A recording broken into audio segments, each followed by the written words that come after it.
Yo, what is up, guys? It is the man in the can. It is Super Big Man here today with another video, and today we're going to be talking about Kenshi 2 lore theories.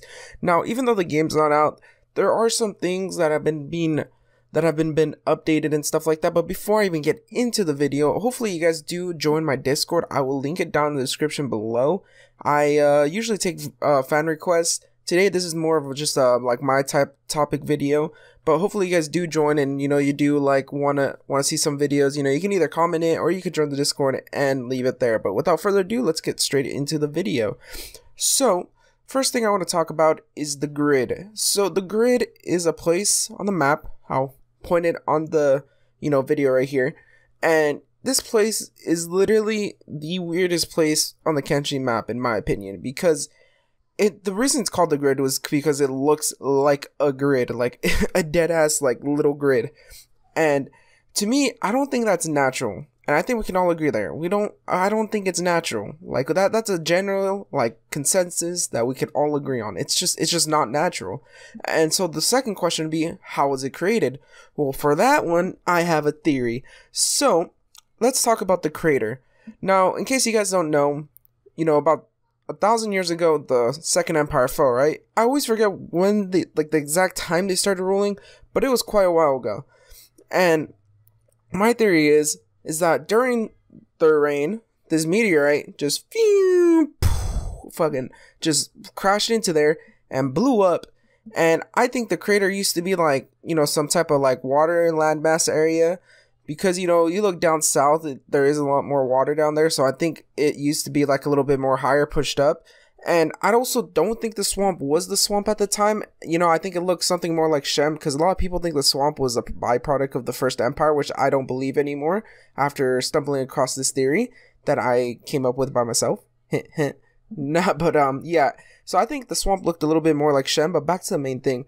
I think there was like more water up there, but I think it all evaporated once the meteorite pretty much just crashed and left all the meteorite stuff there. And it would explain the big rocks too. Like, what are these like big rocks that are here? I think those are left over from the meteorites. And it's really crazy, but it's a very, very plausible theory. And now let's bring in the eyes to this. So let me explain something to you. There is something called a Mei-2 weapon. Mei-2 weapon.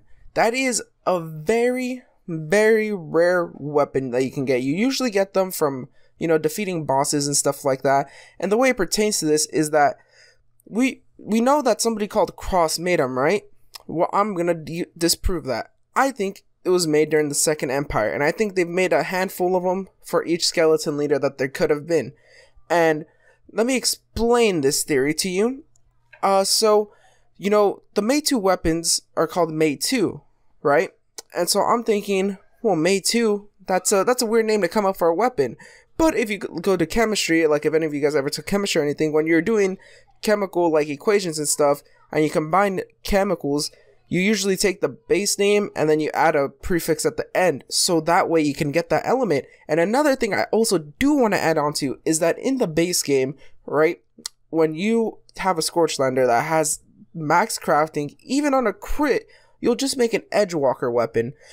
And I mean, that's not that bad, but it's not like, like a Mei-2 weapon. And I think that's why, because the weapons that you're crafting are made out of iron most of the time, iron or copper. And it's like, those aren't the materials that Mei-2 was made with. I think the Mei-2 classification is for the mere fact that is what the material was made from. Mei-2, like the meteorite, right? Met, and then IOU. Like, I don't know what element IOU would be in this universe. I'm just, taking a wild guess, but that's why you can't create something like that, And so back to the theory, right? So you go back to the crater and you look there, it looks like everything is man-made there. Like, you look at this valley and, I was talking to one of my friends about this theory, and he said, what if they made that valley to, like, pretty much push it all upshore? Push it all upshore, and everything would be fine because, you know, it would be going upshore, and, you know, these are big chunks of rocks that they're mining out, so it would make more sense. And considering that it's very, very, like, difficult to make, this would have been faster than sending it by foot, because for some reason they don't have wagons or shit like that in Kenshi. But, you know, that's the way they would do it. And by doing that, they flooded in this valley, and I'll show you guys a picture of what I'm talking about right here.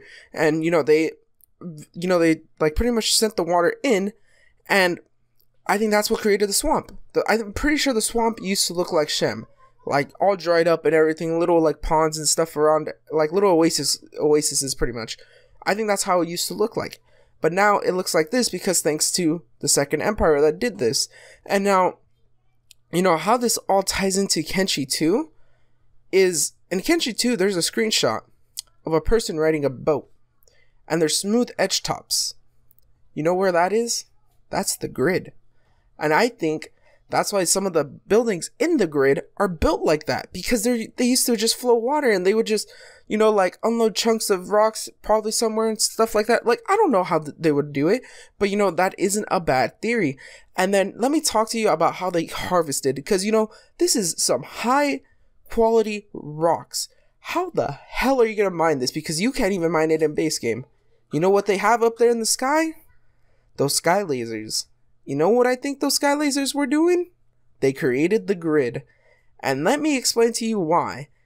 Because I think there was a lot more meteorites where the grid was. Literally where the grid is, I think that's where a lot of meteorite pieces were, and they decided to cut it out and cut it out and cut it out. And if you want a better, like, I'll even post in this little clip of Venge. Like, look at this. Like, everything looks like straight lines, you know, like little hollow, like, lines and everything, little valleys and slopes. And I think this could have made it. And, you know, people are going to ask, well, why aren't they there now? I think something knocked them out of orbit. I mean, one of them fell down to the ground, right? It would go into that theory of being knocked out of orbit.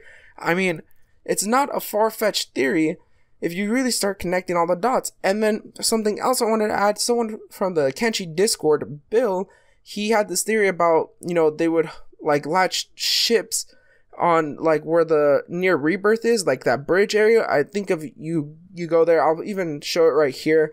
If you look there, there's chains and stuff, like if they're to hook on ships and stuff like that. Maybe that's where they stopped them, and they were checking to make sure that they had everything that they needed, and then sent them upstream, you know? Like, everything adds up here. And the way this ties to Kenshi 2 is back to that screenshot of that person riding the boat. Like, think about it, you know? But hopefully you guys did enjoy the video. Remember to leave a like, subscribe, do all that fun stuff. I did work really hard on this video, so it would mean a lot, and peace.